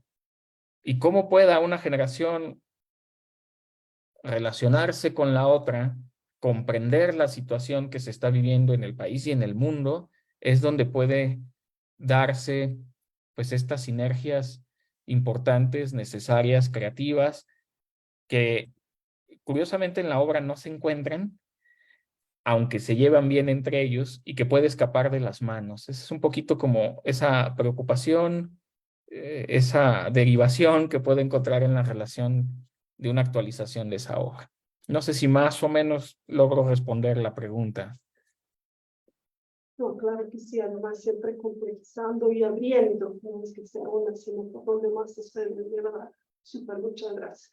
Okay. Y para el doctor Ulises Paniagua, mucho gusto conocer su trabajo, todo el bagaje enciclopédico, de verdad una abundancia de referencias y en diferentes digo, medios de expresión artística. ¿Sí? Y justo volviendo a esa visión del espacio y con toda su formación que tienen, entonces atravesar el tejido urbano, habitarlo, transitarlo de una manera a lo mejor efímera, pero también me interesa en relación al dispositivo afectivo. ¿Hay algún eje transversal que se podría decir que une esta panoplia de todos los objetos de diferentes procedencias que nos mencionó? ¿Hay alguna, a lo mejor, hasta hegemonía emocional en esa relación de la subjetividad que transita por el espacio urbano? ¿O no? ¿O también es muy diversa esa configuración? Sí, no, efectivamente. Bueno, hay, ahora que he estado yendo a unos asuntos a la Escuela de Antropología, está este doctor Abilio Vergara, que él habla de hemosignificaciones. También por acá en algunos estudios urbanos hemos estado hablando de hemosignificaciones y que es un tema pues bastante interesante, ¿no? La ciudad finalmente es una serie de hemosignificaciones que cada quien se representa. La ciudad no es la misma para cada uno de nosotros que estamos aquí. Cada quien tiene su propia ciudad o su propia idea de ciudad, ¿no? Por ejemplo, este es un problema hasta político. Yo siempre he dicho, si a veces algunos políticos realmente piensan que en la ciudad no hay problemas, porque realmente nunca abordan el transporte público.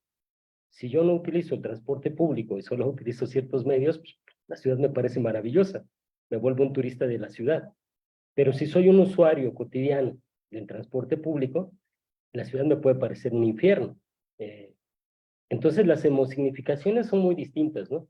Un espacio que puede ser hemosignificativamente muy interesante para alguien, se puede volver distinto para otra persona. Y está el hecho de la heterotopía también. Por ejemplo, Avenida Reforma puede ser un escenario de las marchas, de las manifestaciones feministas, por ejemplo, un espacio de disidencia, de ruptura, y al mismo tiempo puede ser el festival folclórico de las calaveritas ahora en Día de Muertos.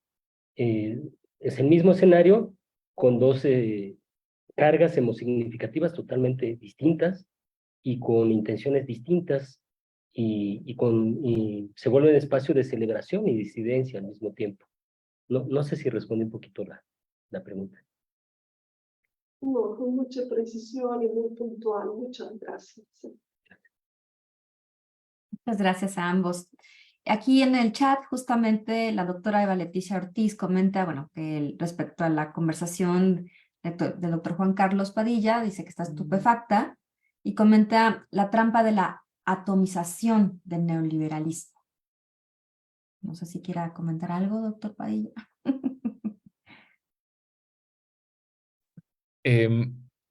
Creo que aquí, obviamente, el tema es muy amplio y es quizá muy ambicioso quererlo abarcar.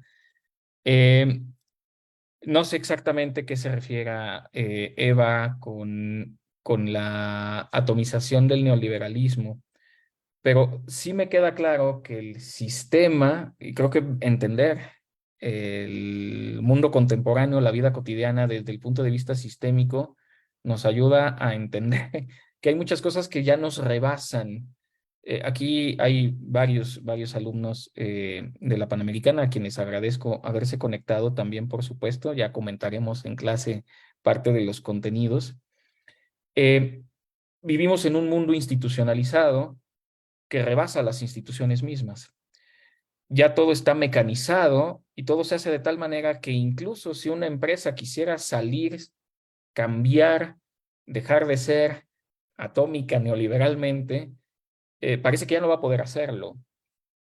Vaya, me remito a un episodio de Black Mirror, me parece que es de la penúltima temporada, el primer episodio, no recuerdo cómo se llama, donde una persona provoca un secuestro para poder hablar con el dueño y el creador de una aplicación a la que él considera responsable de todos los males que está sufriendo.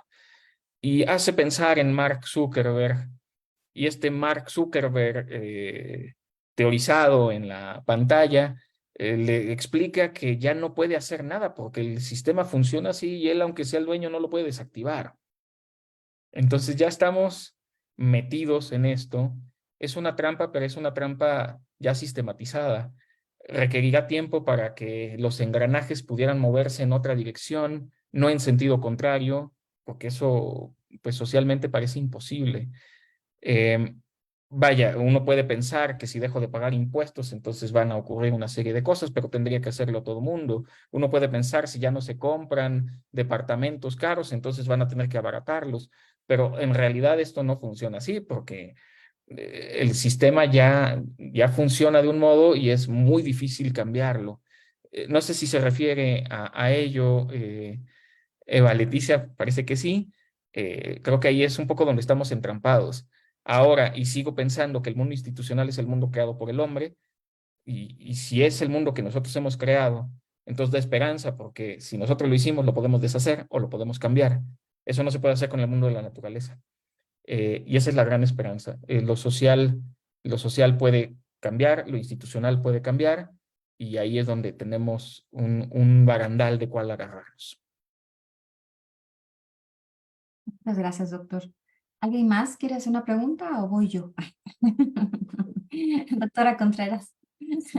Que te gane. Ay, no, yo lo que me gusta de estas pláticas que las tenemos cada mes es que a veces hay cosas que intuimos, hay cosas que podemos deducir, que de repente pensamos que son de una forma o simplemente no las sabemos, y con las pláticas que nos dan nuestros ponentes es como ir acomodando las ideas y la información en su lugar, ¿no? Le quiero preguntar, bueno, más que una pregunta, es como yo veo las cosas al doctor Juan Carlos Padilla. Sí, me queda clarísimo que siempre hay una ruptura entre las generaciones, ¿no? Entre padres, hijos, siempre ha sido así. Pero con una percepción que me quedé hace algunos años, he trabajado la colonia Roma, el patrimonio urbano arquitectónico de la colonia Roma, entonces le he seguido el proceso y haciendo un trabajo sobre esto que está de moda, la famosa gentrificación. Lo que yo pude identificar es que lo que está pasando en los jóvenes, con estas generaciones que ya trabajan, que son profesionistas, es que su idea de compromiso es distinta a la que tuvimos nosotros y por supuesto muy diferente a la de nuestros padres y nuestros abuelos, porque ellos no están pensando, bueno, aquí apunté, nuestros padres y abuelos pensaban primero en casarse y tener familia, ¿no?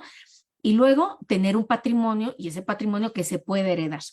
Las nuevas generaciones tienen otra percepción, ya no están pensando ni siquiera en casarse, ya no tienen hijos, ya tienen perrijos o gatijos, ¿no? La idea de tener un patrimonio no es tan importante para ellos, por eso se están yendo por las rentas, que pagan unas rentas elevadísimas, en algunos casos en la Roma, en la Condesa, hasta en dólares, ¿no?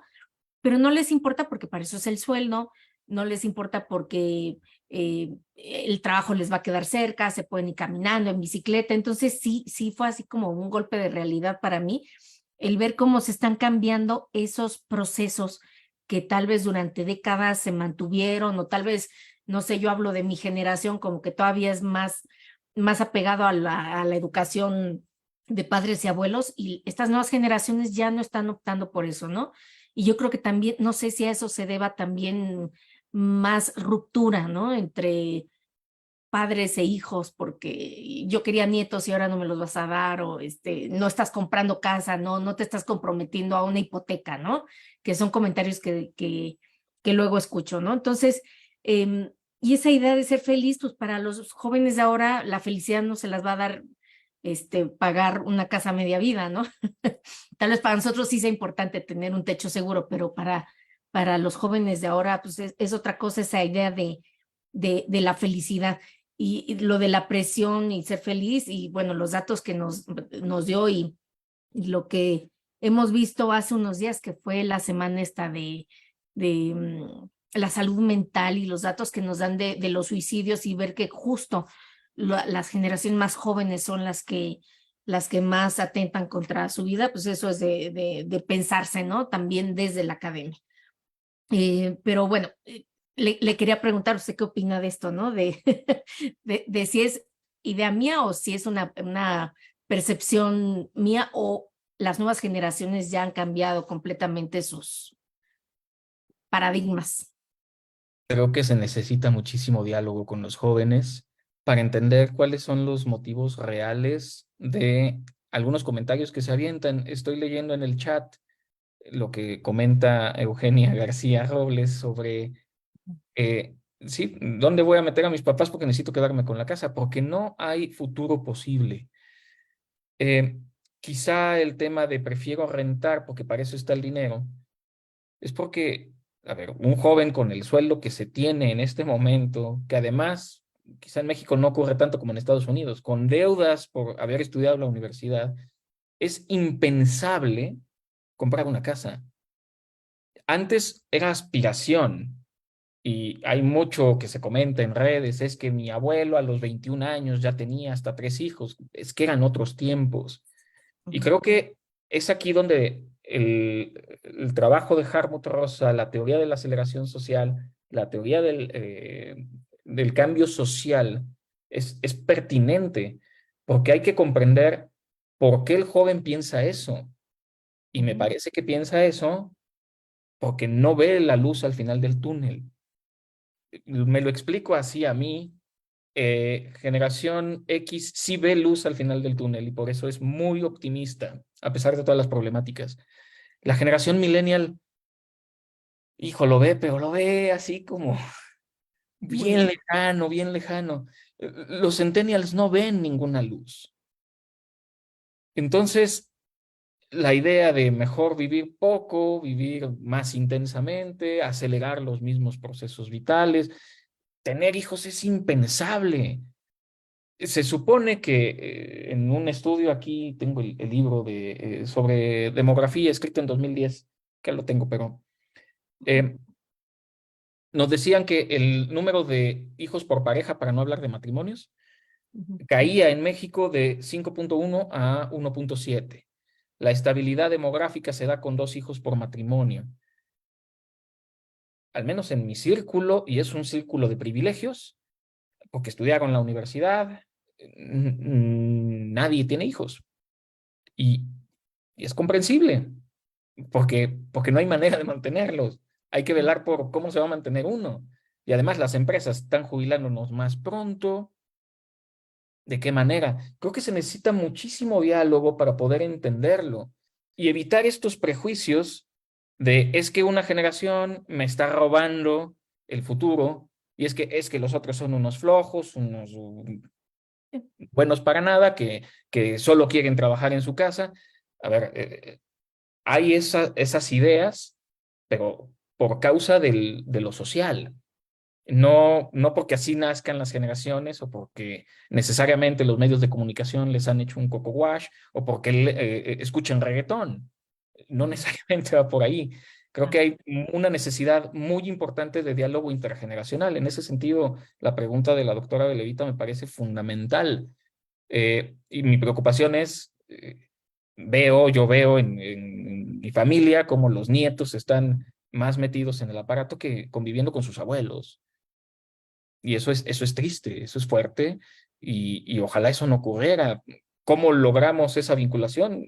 Es ahí donde tenemos que trabajar. Claro. Esa sería un poco mi respuesta.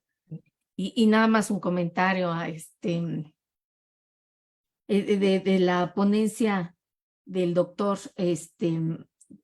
cuando habló es que no sé cómo se pronuncia tampoco, el Flaunes, Flaunes, que es la mujer presente silenciada. O sea, lo primero que pensé, dije esa palabra que no puedo pronunciar, que no sé cómo se pronuncia, ya la había escuchado aquí en el seminario, precisamente la doctora nos platicó, bueno, su ponencia se tituló El Flaunés, en el cine de Agnès Varda, Caminar como un acto político, de la doctora Belevita. Entonces, ahorita como que fueron esas cosas que va uno haciendo clip, va uno haciendo, viendo las cosas y con todas las referencias que nos dio doctor de las películas. Hay algunas que ya he visto, pero pues hay que volverlas a ver con este enfoque que nos está proporcionando estas categorías que nos dijo, y muy interesante, ¿no? Las dos pláticas. Creo que levantó la mano Eli. A ver. Ok, sí, perdón, sí, él iba a participar. Yo me voy a tomar aquí también un momentito para cómo responder y complementar lo que dice el doctor Juan Carlos, porque siento que los temas se relacionan, ¿no? Esto del cine también que hablan de Agnès Varda, pues también es importantísimo, ¿no? Entonces, hay una relación o hay como cierta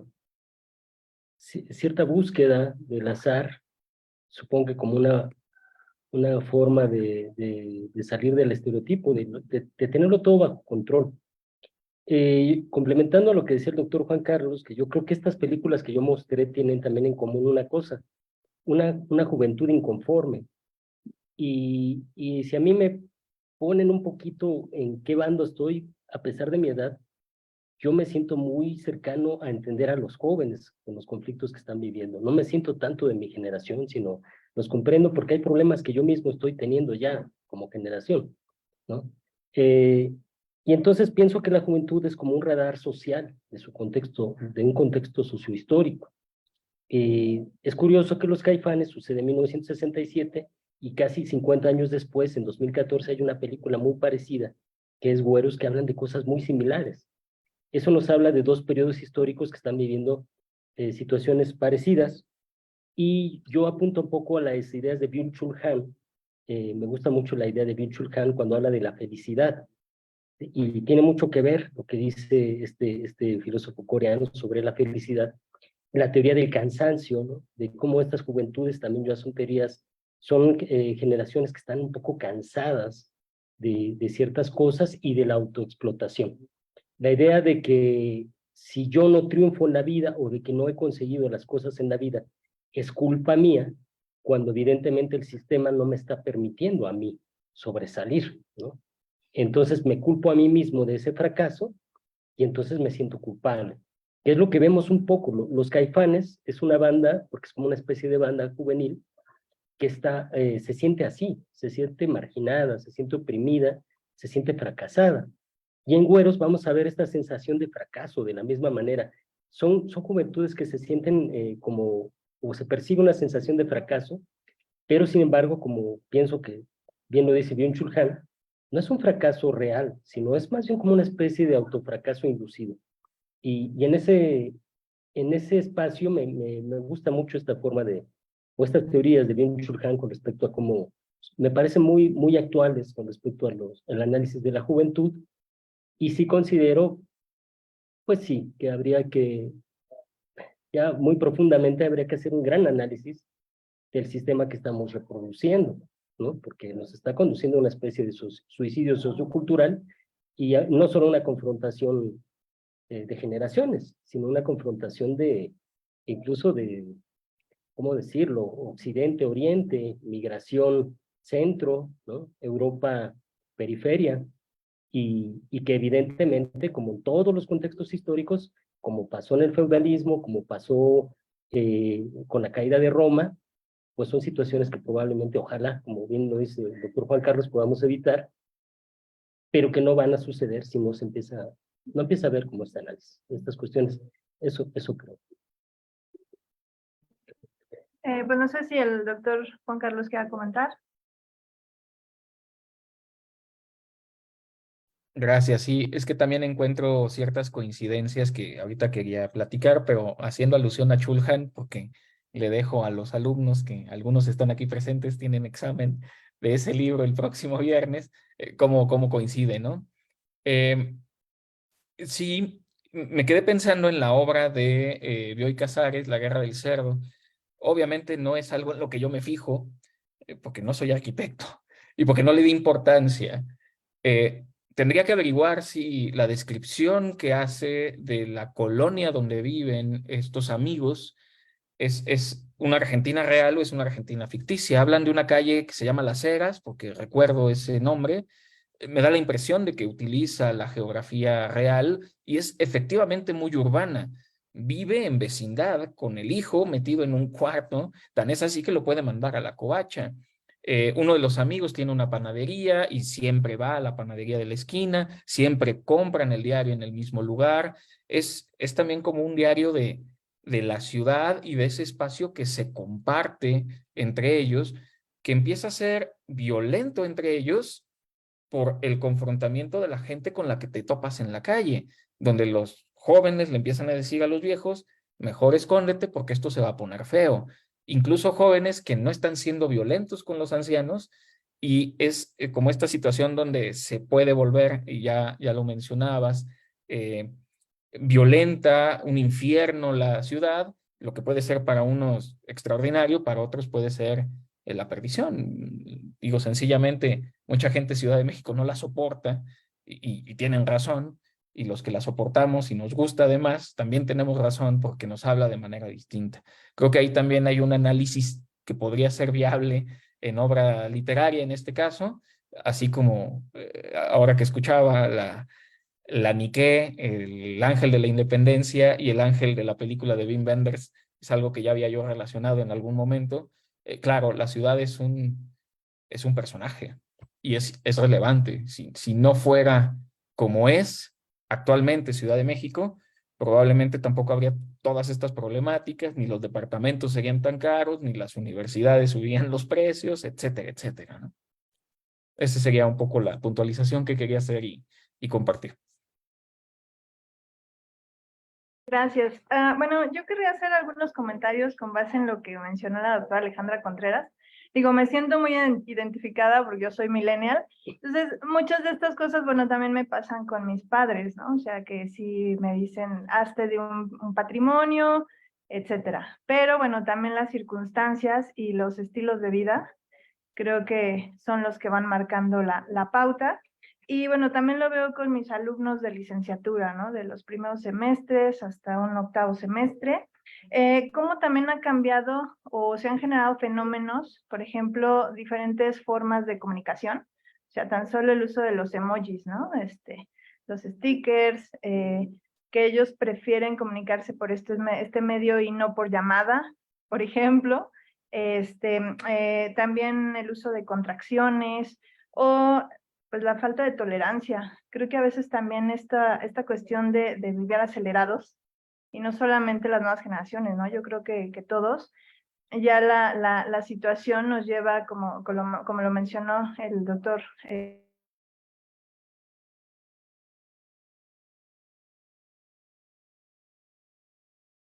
perdón, que a veces preferimos pagar a hacer.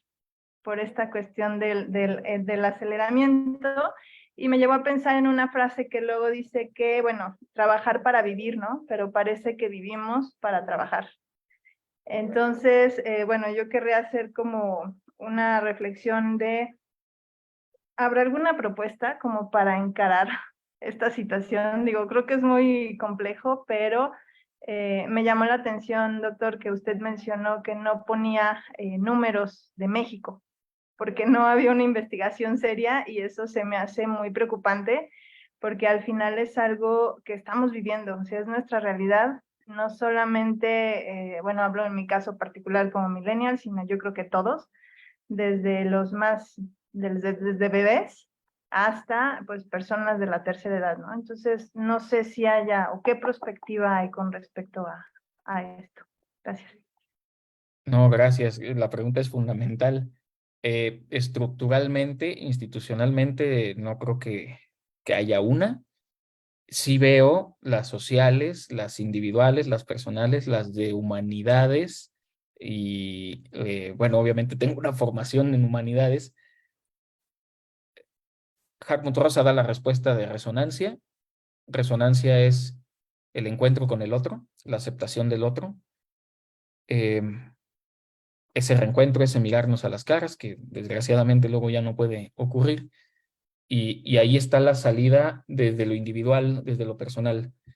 Desde lo estructural, solo se puede con un movimiento absoluto de, no sé si de generación o movimiento social que produzca un cambio social. Desgraciadamente eso normalmente ocurre por medio de la rebelión, por medio de la guerra, y pues es algo que, vaya, creo que no hemos vivido aquí y no quisiéramos vivir aquí, pero históricamente es lo que ocurre cuando hay un hartazgo absoluto, ¿no? Ojalá lo podamos encontrar desde abajo, desde la relación personal, irlo creciendo, y no me gusta decirlo, y hay muchos autores que lo dicen. Lo que tiene que pasar es que ocurra una revolución y con eso hay un cambio y todo vuelve, no a empezar, pero por lo menos a cambiar. No me gusta la respuesta, por supuesto. La encuentro en esa resonancia, en esa posibilidad de encontrarnos con el otro.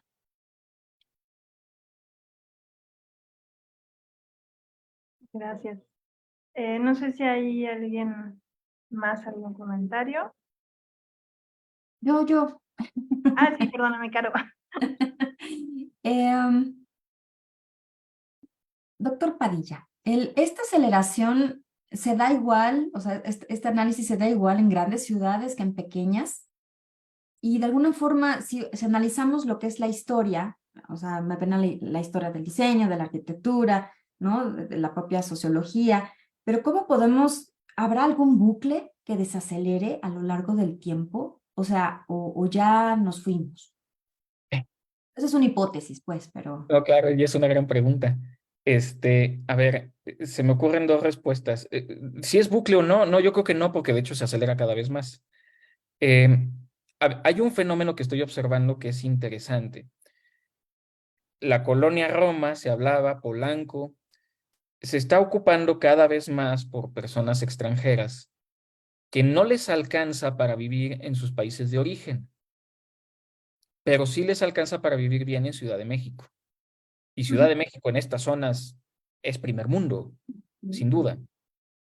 ¿Podría replicarse esto de los mexicanos en otros lugares del mundo?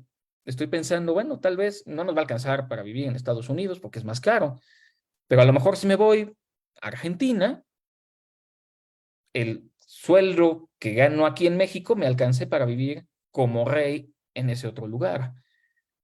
Claro, esto va a tener cambios sociales importantes, que es la separación de las familias, algo que en México no nos gusta vivir. Ahí hay un poco de estrategia. A los alumnos que todavía quedan aquí presentes hay que pensar esto hoy para que mañana tengamos una estrategia hacia dónde ir. Se va a seguir acelerando, no parece que esto se vaya a detener, es estructural, no me gusta decirlo, pero se puede poner peor. Observo esta situación y bueno, yo sé que no estaba en los planes de nadie, pero a lo mejor salir de este país todavía cuando hay economía estable en lo personal para poder vivir mejor en otro lugar, sea una estrategia. Gracias. El tema, sin duda, para seguir platicando en los pasillos de la universidad. Gracias. Eli. Bueno, pues sin más por el momento, bueno, aquí les agradecen a nuestros asistentes, a ambos ponentes, les agradecemos mucho el que nos hayan compartido pues estas temáticas y pues dar el reconocimiento al doctor Juan Carlos Padilla Monroy por su conferencia titulada La literatura como reflejo de la aceleración social, Ciudad de México, 25 de octubre del 2023. Firman alcance la doctora Carolina Magaña Fajardo, la doctora Alejandra Contreras Padilla y su servidora Elisa García. Muchísimas gracias. A su vez también otorgamos un reconocimiento al doctor Ulises Paniagua Olivares, que estuvo en esta sesión aquí conmigo, por su conferencia titulada Cine Mexicano y el Centro Histórico de la Ciudad de México, una visión sociocultural desde la cotidianidad. Ciudad de México, 25 de octubre del 2023, y bueno, firmamos la doctora Carolina Magaña, la doctora Alejandra Contreras y pues una servidora, Elisa García. Muchísimas gracias. También los invitamos a que nos acompañen a través de nuestras redes sociales. Por ahí quedan las sesiones grabadas por si es de su interés volver a repasar algunas de estas sesiones, sobre todo esta última, e invitarlos a nuestra sesión número 24, Alimentación en la Vida Cotidiana, el próximo 29 de noviembre. Nos estará acompañando la doctora Jessica Ramírez del Centro de Estudios Históricos Colmex. Y bueno, también agradecerles porque con esta sesión 24 estaríamos cerrando este año del 2023. Mucho que nos acompañen. Y bueno, por ahí quien esté solicitando la constancia de participación, por favor envíenos sus datos para cerrar el semestre ya con esta relación de constancias. Muchísimas gracias. Entonces, pues creo que ya cerramos la sesión y nos vemos pronto. Gracias. Gracias.